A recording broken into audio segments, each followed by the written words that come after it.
নমস্কার দর্শকবৃন্দ, আপনারা দেখছেন আজকের বরাক খবর পাঠে রয়েছি গ্রেসি। ভারতীয় ধর্ম সংস্কৃতির প্রতি তার অবদানকে সম্মান জানিয়ে প্রতি বছর বৈশাখ মাসের শুক্লপক্ষের পঞ্চমী তিথিতে শঙ্করাচার্য জয়ন্তী পালন করা হয়। এরই অঙ্গ হিসেবে রবিবার শিলচর শঙ্কর মঠ ও মিশনীয় প্রতি বছরের ন্যায় এবছরও আদি জগৎগুরু শঙ্করাচার্যের আবির্ভাব তিথি পালন করা হয়।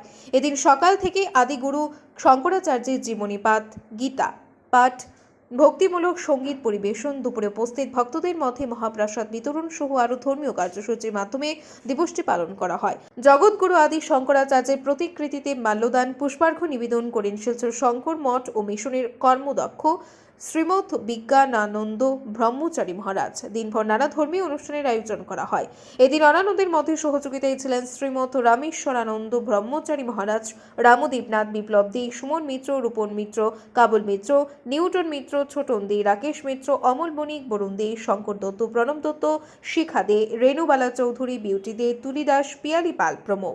প্রিয় দর্শকবৃন্দ, শীঘ্রই এলাকার বিভিন্ন স্বাদের খবরাখবর পেতে আজই আমাদের আজকের Barak ADM Facebook page like করুন এবং এরই সঙ্গে আমাদের এবি আজকের বরাক শীর্ষক ইউটিউব চ্যানেল সাবস্ক্রাইব করে বেল আইকনে ক্লিক করতে ভুলবেন না কিন্তু। প্রিয় দর্শক, আজ পরম পবিত্র দিন আদিগুরু শঙ্করাচার্যের জন্মজয়ন্তী। আমরা জানি 686 খ্রিস্টাব্দে বৈশাখ মাসের শুক্লা তৃতীয়া তিথিতে অক্ষয়া তিথিতে ভগবান শঙ্করাচার্য জন্মগ্রহণ করেছেন। বর্তমান কেরল গ্রামে কানাড়ি গ্রামে তার পিতা ছিল বিদ্যাধর, মাতা বিশিষ্টা দেবীর গড়ে তিনি জন্মগ্রহণ করেছেন। ভগবান শঙ্করাচার্য জন্মগ্রহণ করে তিনি জগতের সমস্ত মানুষের কল্যাণে তিনি আত্মনিয়োগ করেছেন। তার অল্প বয়সে তিনি ব্রহ্মবিদ্যা লাভ করেছেন। 3 বছর বয়সে তিনি সমস্ত গুরুগেহী বিদ্যা সমাপন করেছেন এবং 5 বছর বয়স থেকে তিনি ভারতের বিভিন্ন বড় বড় পণ্ডিতকে তিনি পরাস্ত করেছেন এবং ভারতবর্ষে হিন্দু ধর্মকে রক্ষার জন্য তিনি চারদিকে 4টি মঠ স্থাপন করেছেন।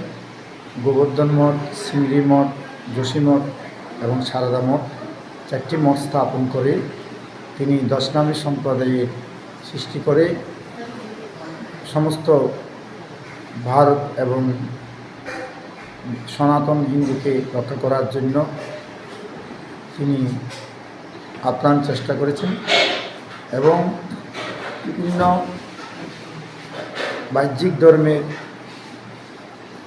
যে অত্যাচার, বিশেষ করে বুদ্ধ এবং মুসলিমদের অত্যাচার থেকে সনাতন ধর্মকে রক্ষা করেছেন। প্রায় 8ম শতাব্দীর শেষ প্রান্তে এসে তিনি সমস্ত ভারতবর্ষে প্রচার এবং প্রসারের মধ্যে দিয়ে তিনি এই সনাতন শাস্ত্রকে রক্ষা করেছেন।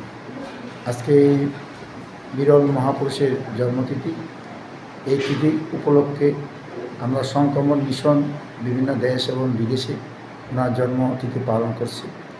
এখানে অনেক ভক্ত সমাগম হয়েছে।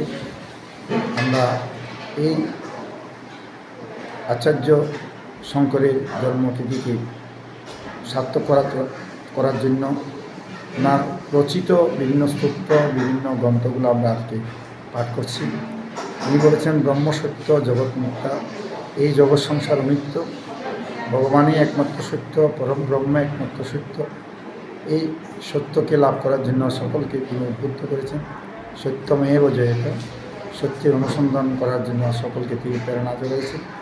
আমরাও যেন সকলেই সত্য পথে গতি হই, এটাই শঙ্করের উদ্দেশ্য, শঙ্করের ইচ্ছা ছিল। তাই সকলকে ধন্যবাদ জানাচ্ছি সংক্রমণ মিশন শিলচর শাখার পক্ষ থেকে। আজকে ওনার এই শুভ জন্মতিথি সুন্দর এবং সার্থক হোক এই আশা ব্যক্ত করে সবাইকে সাধুবাদ জ্ঞাপন করে সমাপন করছি। আপনারা দেখছেন আজকের Barak, a house of Adrija digital media.